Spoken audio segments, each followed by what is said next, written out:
បាទខែនេះខែត្រេនប៉ាខ្លាំងមកចេញត្រេនហ្មងបងប្អូន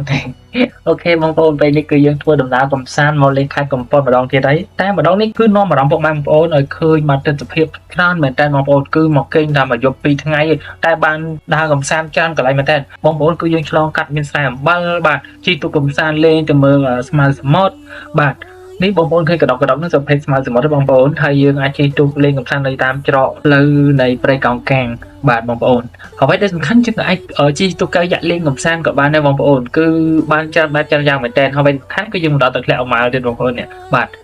បាទឥឡូវយើងកំពុងតែត្រៀមចេញដំណើរទៅមុខអត់ទៅក្រោយអូខេបាទ let's go បាទឥឡូវយើងកំពុងធ្វើដំណើរតាមផ្លូវនៃច្រកនៃផ្លូវភ្នំទឹកធ្លាក់អម៉ាល់បងប្អូនដែលទៅតាមផ្លូវហ្នឹងគឺពោពេញទៅដោយដើមចេកដើមទុរេនដើមមង្ឃុត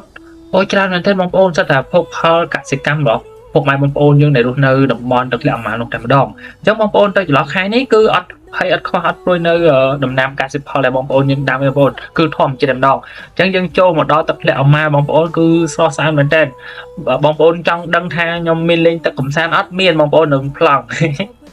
បាទហើយក៏មានគេហៅថាផ្លែទុរេនបងប្អូនបើកក្បាលវិញបងប្អូនឃើញហើយគឺស្អាតមែនទែនហើយនេះក្រុមការងារយើងកំពុងតែចាប់ប្លង់ឲ្យបងប្អូនបានឃើញនឹងទស្សនាបាទទិដ្ឋភាពដ៏ស្រស់ស្អាតហើយខ្ញុំវិញបាទឆ្លៀតមកលេងបាទគេហៅថា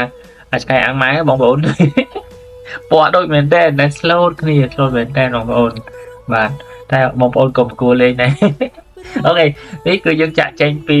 តំបន់ទឹកធ្លាក់អម៉ាល់ហើយគឺយើងមកដល់បាត់ក្រុងកំពតតែម្ដងដែលបងប្អូនឃើញហើយនេះគឺទេសភាពទិដ្ឋភាពបាទសេះសមុទ្រដែលបងប្អូននិយមចូលចិត្តទៅថតរូបលេងបាទហើយនេះនាឡិកាបាទ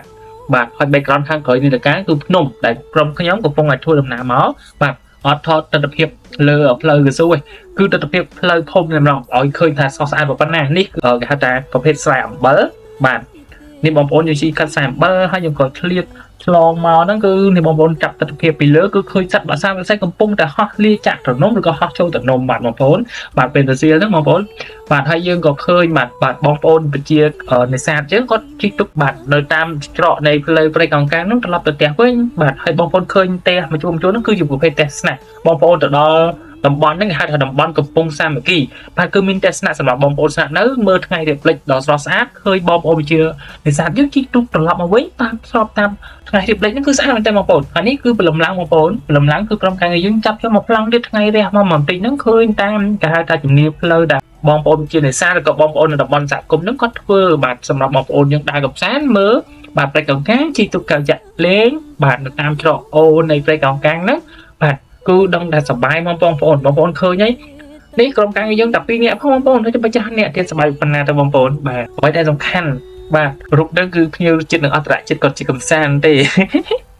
បាទអញ្ចឹងក៏យើងអ្វីដែលយើងទៅនេះគឺយើងបានទៅគឺយើងជិះទូកទៅលេងនិងទៅមើលបាទគេហៅប្រភេទស្មៅសមុទ្រតែបងប្អូនបានឃើញពីដើមវីដេអូហ្នឹងហើយប្រភេទគេហៅថាស្មៅសមុទ្រហ្នឹងគឺយើងមើលពីលើទៅឃើញកដប់បងប្អូនណានេះកដប់ហ្នឹងបងប្អូនហ្នឹងជាប្រភេទស្មៅសមុទ្រដែលមានដូចជាជ្រូកសមុទ្រគេចូលចិត្តឆៃណាហើយបងប្អូនដឹងហើយគេហៅថា technology បាទប្រព័ន្ធ technology គឺពាក់ព័ន្ធទៅនឹងធម្មជាតិនៅតំបន់នោះតែម្ដងវីដេអូនេះឧបត្ថម្ភដោយ Reading ម៉ូតូទំនើបមានសេវាកម្មទិញដាច់បេកដូរនិងបង់រំលោះលឿនរហ័សទាន់ចិត្តឯកសារងាយសម្រាប់ពុកម៉ែបងប្អូនដែលមានបំណងចង់បង់រំលោះម៉ូតូបងផ្ដាច់រួចហើយតែនៅមានបញ្ហា CVC អាចទំនាក់ទំនងមកកាន់លេខទូរស័ព្ទ Pay ផ្ទាល់